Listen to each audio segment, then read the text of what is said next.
OK, l'aide personnelle à domicile.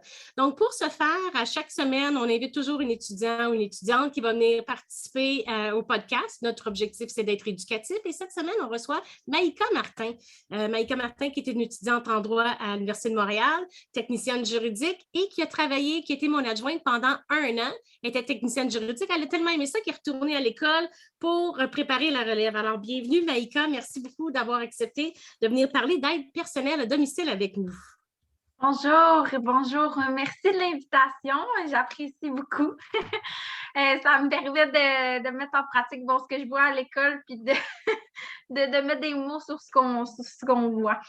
Donc c'est ça. Je m'appelle Maïka Martin. J'ai 23 ans. J'ai bientôt fini mon baccalauréat en droit à l'Université de Montréal. J'ai fait ma technique juridique au Collège Antique et je suis détentrice d'un certificat en droit social et du travail de l'UQAM. Donc, aujourd'hui, je vais vous parler de l'aide personnelle à domicile.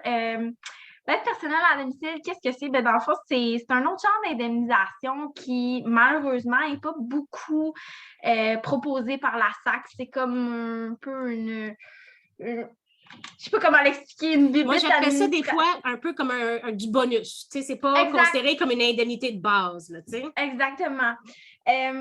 Puis comment on peut avoir accès à ça? C'est tout simplement en remplissant une grille. Donc, c'est une grille qui parle de plusieurs aspects que vous pourriez avoir besoin. Donc, on parle de aide pour s'habiller, aide pour manger, aide pour faire le lavage, pour se laver, pour faire ses besoins au niveau de l'hygiène. Donc, il y a plusieurs catégories d'aide qu'on peut obtenir. Et puis, dans le fond, par rapport à cette grille-là, donc les 6 premiers mois, c'est une grille version abrégée, si on peut dire. Puis après, c'est la grille au long. Puis pour avoir droit à l'aide personnelle à domicile, il faut avoir un minimum de 11 points dans cette grille-là. Donc, si on regarde la grille, mettons, pour l'hygiène personnelle, si on est à aucun besoin, on a 0 point. Si on est au besoin partiel, on a 5 points et au besoin maximal, on a 9 points. Qu'est-ce qu'on veut dire par aucun partiel maximal? Bien, tout ça se retrouve dans le règlement sur l'accessibilité de certains frais, si je ne me trompe pas. Le règlement sur le remboursement de certains frais, voilà. Et donc, dans ce règlement-là, ça l'explique exactement quels sont à quoi correspond aucun besoin partiellement et maximal. Donc, aucun besoin, c'est que la victime peut effectuer elle-même de façon sécuritaire la totalité des activités. Un besoin partiel, c'est qu'elle peut effectuer par elle-même de façon sécuritaire et efficiente une partie significative de l'activité. Donc, une personne aidante doit cependant venir l'aider. Quand on parle d'une personne aidante, ça peut être un proche, un conjoint, un ami, ça peut être aussi une compagnie si la personne, malheureusement, n'a pas de personne disponible pour venir l'aider. Et quand on parle d'un besoin maximal, donc c'est que la victime ne peut pas du tout par elle-même effectuer ces choses-là par elle-même. Donc, elle a besoin vraiment d'une personne pour l'aider en totalité à faire cette tâche-là ou presque la totalité. Donc, ça peut être une aide qui soit physique ou verbale encore là. Donc, effectivement, c'est ce que je considère souvent comme un aide de soutien et qui est souvent source de contestation, n'est-ce pas? Marc, toi, est-ce que tu as beaucoup de contestations d'aide personnelle? C'est quoi les complexités que tu fais face par rapport à ça?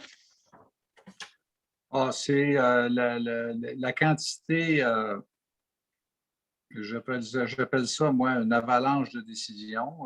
La quantité répétitive, l'aspect répétitif de l'aide personnelle qui est évalué dans certains cas aux 2 mois, là, ça finit plus. Les gens reçoivent des décisions, doivent toutes les contester.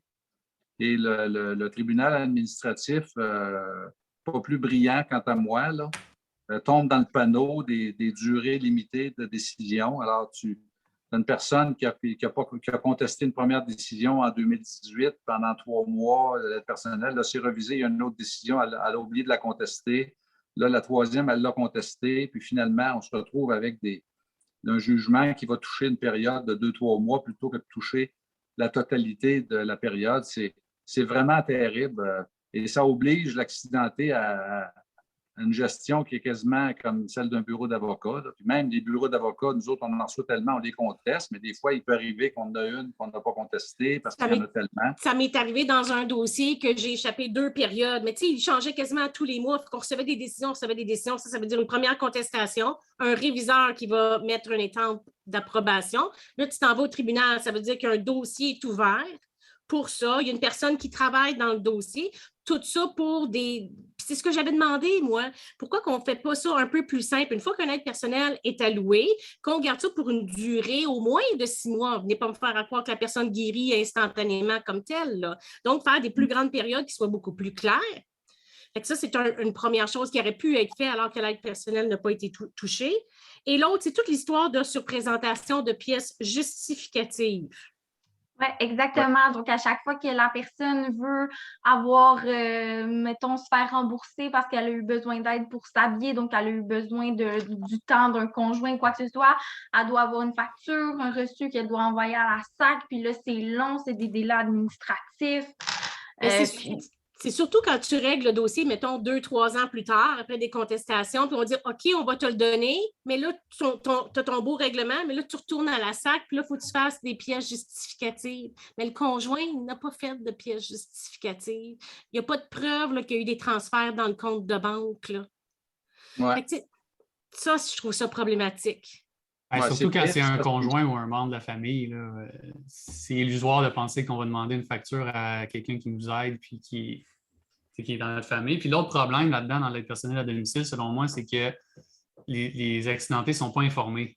Donc, tu l'as dit, Maïka, ils ne sont pas informés par les agents de la SAC du fait qu'ils ont peut-être le droit considérant leur état de santé. Puis, essentiellement, l'aide personnelle à domicile, c'est que si tu n'es pas capable de faire tes tâches, là, tes activités de la vie quotidienne et domestique, bien, tu vas peut-être avoir le droit à un montant pour payer quelqu'un qui va venir t'aider à accomplir ces tâches-là. Mais là, quand c'est un conjoint ou un frère, une sœur, peu importe, là, il te demande en plus des factures. Donc, non seulement tu ne sais pas que ça existe, mais une fois que tu sais que ça existe, même si physiquement ou psychologiquement tu y as droit, bien là, ça va être bonne chance pour reculer parce que tu n'as pas nécessairement de pièce justificative. Il y a le caractère imposable aussi des prestations qui est problème parce que moi, j'ai des clients dans Charlevoix, en Gaspésie, qui sont absolument incapables de trouver des gens pour leur donner cette aide personnelle-là. Parce que si tu reçois 62 admettons, à 11 points, ça va donner à peu près 62-64 Oui. Si tu es capable de trouver quelqu'un qui va venir faire ton ménage, tes repas pour 62 piastres, tu es bien chanceux. Et souvent, ben, c'est triste à dire, mais les gens qui vont donner ces prestations-là, qui vont venir donner le bain, qui vont venir préparer des repas, ben, ils sont ou bien en chômage ou bien retraités, puis ils veulent pas que ces revenus-là paraissent.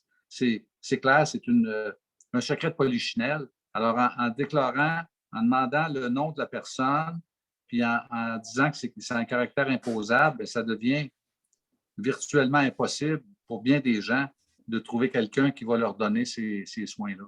Oui, mais il n'est bête pas de relever quand même. Donc, tu sais, on considère, c'est un peu aberrant pareil, qu'on dit que c'est imposable, mais on ne te remet pas de petits relevés, puis tu n'as pas vraiment d'obligation de le déclarer comme tel. Oui, mais disons que c'est un irritant. Là. Il y a certaines personnes qui sont bloquées par ça, qui ne veulent pas, etc. Bon. Écoute, à CSST, ils ne demandent rien, puis ils donnent le montant, puis les gens... À ma connaissance, il n'y a pas de fraude, de niveau de fraude particulier de ce côté-là, mais là, on complique l'affaire à la SAC inutilement, à mon avis. Ce qu'on aurait pu faire, puis aussi, si on avait fait une révision de l'aide personnelle à domicile, la majorité du temps, ce que les gens ont vraiment besoin, déneigement, gazon, les grosses activités. Alors, ça, c'est prévu à la CNSST, une somme annuelle de 3 000 Fait que, tu sais, je veux dire, je pense que ça, si c'était disponible pour les accidentés, ça serait une économie sur l'aide personnelle à domicile, bien plus, parce que c'est souvent ça que les gens ont vraiment plus de besoins. Oui, exact. Tout à fait juste. Oui, hein, ça fait que donc, si on nous entend aujourd'hui, qu'est-ce qu'on veut? Simplifier l'aide personnelle à domicile, le mettre sur des plus grandes périodes pour éviter d'engorger les tribunaux et les contestations, 1. 2, pourquoi pas justement s'adapter et s'inspirer de la CNSST pour les grands travaux qui seraient des montants plus forfaitaires. Puis là, effectivement, tu as une vraie facture du déneigeur, du coupeur de gazon, du coupeur de haies, etc., là, du paysagiste. Exact. Alex- Vendu. Je vote, je suis pour. Parfait. Fait que là, on a réglé l'histoire de l'IRR. On veut que l'article de ce que la personne reçoit à 67 ans soit continu. Puis pour l'aide personnelle, ben, on veut faciliter puis avoir les travaux, une somme forfaitaire annuellement. Puis une autre affaire que j'avais demandé puis qui n'est pas adaptée, c'est on ne prévoit pas là-dedans que les femmes puissent avoir des enfants. OK? C'est vrai. Donc, ta grille, je pense encore à Sabrina, qui a eu le courage d'avoir un enfant. Elle, selon la grille d'aide personnelle à domicile, qui joue encore, malgré, on va être honnête, là, les membres sont disparus. Là. Venez pas me faire croire qu'il y a une amélioration de sa condition. Là. Pourquoi que l'aide personnelle à domicile est encore en dents de scie? Ça n'a pas de sens. Puis en plus, maintenant, elle a eu un enfant. Donc, elle a besoin des aides supplémentaires là, mais l'aide personnelle, elle prévoit rien pour justement les femmes qui ont été accidentées, mais qui ont droit quand même de vivre leur rêve de mère. Là. Fait que ça aussi, ça n'a pas été mis au goût du jour. Merci, Maïka. Même dans certains cas, quand les gens se retrouvent au tribunal administratif dans un cas d'aide personnelle, l'avocat de la SAC va dire oui, mais là, le lavage, c'est pour vous, mais c'est pour 4 personnes. Vous avez 3 enfants. Donc, c'est pas juste pour vous, le lavage. Comprends-tu? Ils vont essayer. Moi, je connais pas grand-famille qui va faire, excusez maintenant le bord de vous couper, là. Je connais pas grand-famille qui vont faire le lavage pour la maman, le papa, le bébé séparé. Là. Ils vont tous mettre ça dans le même brassé. Là. On n'a pas le temps de séparer ça. Là. Effectivement. Non, moi, ça m'est arrivé d'avoir des dossiers où l'avocat argumentait dans ce sens-là, puis disait, mais écoutez, c'est la victime, c'est l'aide personnelle de la victime qu'il faut considérer. Là, il y a une grosse famille, puis il y a bien du monde là-dedans, puis on ne paiera quand même pas pour les enfants, puis les conjoints. C'est des arguments qui reviennent souvent au niveau de l'aide personnelle. C'est pire que... C'est ça. Tu n'as pas le droit d'avoir des enfants, mais tu n'as pas le droit de famille non plus. C'est quasiment... je ne dis pas que ça joue de façon déterminante, mais ça m'a été plaidé à quelques reprises. Donc, merci Maïka de nous avoir éclairé en ce qui concerne notre personnel à domicile. Bonne continuité dans tes études. C'est sûr qu'on se revoit bientôt. Merci beaucoup. Merci. Bonne soirée.